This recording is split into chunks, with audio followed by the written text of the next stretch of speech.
Hello everyone, welcome back to this channel.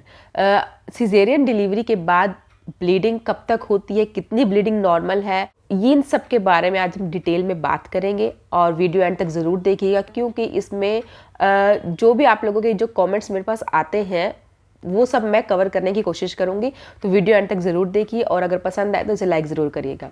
तो सबसे पहले सिजेरियन डिलीवरी के बाद ब्लीडिंग कब तक होती है। ब्लीडिंग को लेके लगता है कि जैसे हम सब ने सुना होता है कि डिलीवरी के बाद 1 से 1.5 महीना तक ब्लीडिंग होती है, क्योंकि ये होता है कि अंदर की सफाई होनी है तो 1 से 1.5 महीना ब्लीडिंग होगी। इसलिए उस टाइम पे गरम गरम चीज़ें भी खिलाई जाती है, गुड़ खिलाया जाता है या और कुछ गरम चीज़ें खिलाई जाती हैं जिससे कि जो ब्लीडिंग है वो सही से हो, कि अंदर से जो क्लीनिंग, जो पहले कहा जाता था कि अंदर पेट की सफाई होना बहुत ज़रूरी है, नहीं तो पेट फूला रह जाता है। या जिनका पेट फूला रह जाता है उनको कभी कभी ये भी कहा जाता है कि आपकी जो ब्लीडिंग है या जो अंदर से जो सफाई है वो सही से नहीं हुई, इसलिए पेट फूला रह गया है। ये कुछ मिथ्स हैं, ऐसा नहीं होता है। अब बात करते हैं कि ब्लीडिंग कब तक होती है। ब्लीडिंग होती है 1 से 1.5 महीना तक, यानी कि 40 से 45 दिन तक, 40 टू 45 डेज तक ऑन ऑफ ब्लीडिंग होती है। अब ऑन ऑफ ब्लीडिंग का मतलब होता है कि कभी हो रही है, फिर 1-2 दिन हो सकता है बीच में गैप आ गए, ब्लीडिंग बंद हो गई है, बिल्कुल बंद हो गई है, फिर 3rd डे से हो सकता है फिर से स्टार्ट हो जाए। तो ये सब होना 40 टू 45 डेज तक नॉर्मल है।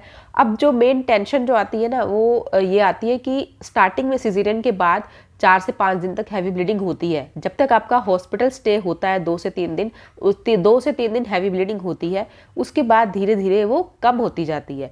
अब कुछ लोगों को होता है कि सिर्फ 1 ही हफ्ता ब्लीडिंग हुई है फिर बिल्कुल बंद हो गई है, उसके बाद जो ब्राउन डिस्चार्ज, येलो डिस्चार्ज कभी कभी होता है या कभी कभी स्पॉटिंग हो जाती है, ये सब होता है। ये कहना कि 1 से 1.5 महीना ब्लीडिंग होती है तो इसका मतलब ये नहीं है कि लगातार आपको ब्लीडिंग होनी ही चाहिए 40 दिन तक, नहीं तो अंदर कुछ रह जाएगा या अंदर कुछ गंदगी रह जाएगी या अंदर से क्लीनिंग नहीं होगी। ऐसा नहीं होता है, जो भी है अंदर वो बॉडी अपने आप ही बाहर निकालती है। जो नेक्स्ट जो पूछा जाता है कि ब्लीडिंग बंद हो गई थी, फिर 4 दिन बाद फिर से ब्लीडिंग स्टार्ट हो गई, पीरियड जैसा ब्लड निकल रहा है, तो क्या मेरे पीरियड स्टार्ट हो गए हैं? तो पीरियड स्टार्ट नहीं हुए हैं। 40 से 45 दिन तक ऑन ऑफ ब्लीडिंग का मतलब यही है कि आपको 3-4 दिन ब्लीडिंग हो सकती है, उसके बाद हो सकता है 2-3 दिन का गैप आ जाए, आपका जो पैड आपको बिल्कुल क्लियर मिले, और उसके बाद फिर से हो सकता है कि 3-4 दिन बाद फिर से ब्लीडिंग स्टार्ट हो जाए, फिर 1-2 दिन हुई फिर रुक जाए। तो ये कॉन्टिन्यूस चलता है 40 से 45 दिन तक, या आप 1 महीना मान लो। 1 महीने के बाद आपको अगर दोबारा से अगर ऐसा होता है कि 40 दिन पूरे हो गए हैं, उसके बाद फिर अगर आपको ऐसा होता है कि ब्लीडिंग हो रही है फिर नहीं हो रही है, तब आपको डॉक्टर को चेक करवाना चाहिए। अगर 40 दिन तक ऐसा हो रहा है कि ब्लीडिंग हो रही है फिर रुक गई है, फिर ब्लीडिंग हुई है फिर रुक गई, फिर बीच में कुछ डिस्चार्ज होने लगा है, तो फिर एकदम कुछ नहीं है, फिर हो सकता है फिर से आपको ब्राइट रेड कलर दिखने लगे, तो ये सब होना नॉर्मल है। लोग डर जाते हैं, जो लेडीज़ होती हैं, कि ब्लीडिंग बंद हो गई, ब्राउन डिस्चार्ज हो रहा था वो भी हो गया, उसके बाद येलो डिस्चार्ज होने लगा, उसके बाद फिर से ब्राइट रेड कलर ब्लड आने लगा, तो ये सब नॉर्मल है शुरू के 40 दिन में। अब दूसरा क्या होता है कि ब्राउन, एकदम डार्क ब्राउन सा या होता है, थोड़ा ब्लैकिश सा डिस्चार्ज आने लगता है, तो भी टेंशन हो जाती है कि कुछ इन्फेक्शन हो गया, अंदर के टांके खुल गए हैं या कुछ अंदर इन्फेक्शन हो गया है यूट्रस में। तो ऐसा नहीं है।